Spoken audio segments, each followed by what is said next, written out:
Colonel Rini, अब आपसे मैं जानना चाहूंगी सर, ये जो इलाका है और इसमें जिस तरह से पहले एक छोर पर चीन था, लेकिन फिर उसकी तरफ से कोशिश की जा रही थी, उसको भारतीय सेना ने जवाब दिया है, लेकिन यहाँ पर और क्या कुछ चीन की तरफ से किया जा सकता है जहां पर इस समय हम मौजूद हैं, और इस पूरे इलाके की जो स्थिति है उसके बारे में अगर आप हमें और कुछ बता पाएं इस वक्त। देखिए मैम, एक चीज़ तो है कि ये जो पूरा जो 3-4 महीने से जो भी कॉन्फ्लिक्ट चल रहा है उसमें अभी तक भारत जो है वो रिएक्टिव मोड पे थे। मतलब हमने कभी कोई ऐसा काम नहीं किया कि वो स्टेटस को चेंज करे। वो हमेशा चाइना करते आए और हम उनको फिर मुंह तोड़ जवाब देते रहे।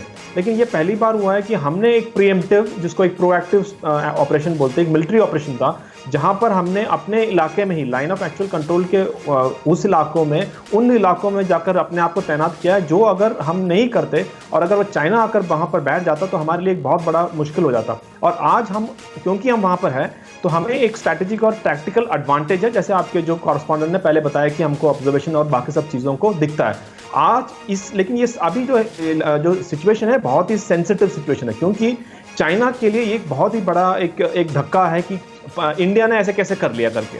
तो अब उनके पास 3 विकल्प हैं। नंबर 1 विकल्प है कि वो फोर्स यूज करें हमको यहाँ से हटाने के लिए, जो कि बहुत ही मुश्किल है क्योंकि हम अभी ऊपर बैठे हैं, डोमिनेटिंग पोजीशन में बैठे हैं। दूसरा विकल्प उनके पास है कि वो जैसे हम एक इलाके पर आकर बैठ गए, वो भी कोई और इलाके में आकर बैठ सकता है। और तीसरा विकल्प ये है कि अब उनके अंदर एक सद्बुद्धि आ जाए कि अब इसके ज़्यादा एस्केलेट ना करें और शांति की तरफ बढ़े, और जैसे अप्रैल 2020 की हालात थे वैसे चला जाए। ये 3 विकल्प है। तो लेकिन अभी हालात बहुत ही ज़्यादा सेंसिटिव है उस इलाके में। जी कर्नल रिनी, अभिषेक के पास वापस चलते हैं एक बार। अभिषेक, जैसे कि कर्नल रिनी ने बताया कि भारत ने ये अहम जो जगह है वो हासिल की है, लेकिन चीन के पास अब 3 विकल्प हैं जिनकी बात करें कर्नल रिनी। क्या सद्बुद्धि आएगी? क्या वो विकल्प रहे, या फिर वो भी अपनी तरफ से इसी तरह का एग्रेशन करने की तैयारी कर रहा है? देखिए सुमेरा, कर्नल साहब बहुत सटीक बात कह रहे हैं, बहुत उन्होंने उम्दा बात कही है। 3 विकल्प जो हैं ये हकीकत है, यही 3 विकल्प हैं। और आपने जो पूछा है सद्बुद्धि आएगी, सुमेरा मैं यहाँ पर मौजूद हूँ, गलवान के वक्त भी आया था, यहाँ करीब रहा था 4 हफ्ते, इस वक्त भी यहाँ पर बहुत काफ़ी वक्त से हूँ। मुझे नहीं लगता कि आएगी। उसकी वजह है, उसकी बहुत सीधी सी वजह है।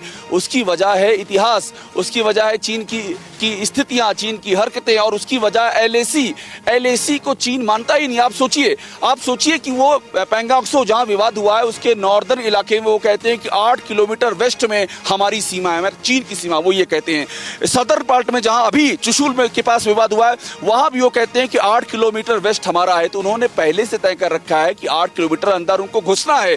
उनका अपना जो डिमार्केशन है वो हमारी सरहद के 8 किलोमीटर अंदर आता है। और बड़ी बात यह है कि देखिए, हम तो लद्दाख की बात कर रहे हैं, 1547 किलोमीटर का लद्दाख है, लेकिन पूरी बात कीजिए आप यहाँ से अरुणाचल की बात कीजिए, 3 सेक्टर जो है ये ईस्ट, वेस्ट और मिडिल, वहां भी संभावना है कि भारत भी कहे कि हमारा इलाका कहां तक है और हम भी चीन को वहां से हटाएंगे और वहां से आगे नहीं आने देंगे। क्यों चीन ही हमेशा इस तरह की अग्रेसिव बात करे? क्यों चीन ही हमेशा इस तरह का अग्रेशन दिखाए? क्यों हम सिर्फ प्रीएम्प्ट कर क्यों हम सिर्फ रिएक्टिव ही रहे? क्या वो बदल गया है? क्या वो बदला है भारतीय सेना का रुख कि हम सिर्फ अब उनको जवाब नहीं दे रहे हैं बल्कि हम आगे बढ़कर एक्शन ले रहे हैं? और क्या और ज्यादा एक्शन लेने का वक्त है, और क्या वो सही होगा? फिक्र आपकी, सोमवार से शुक्रवार रात 9 बजे सिर्फ TV9 भारतवर्ष पर।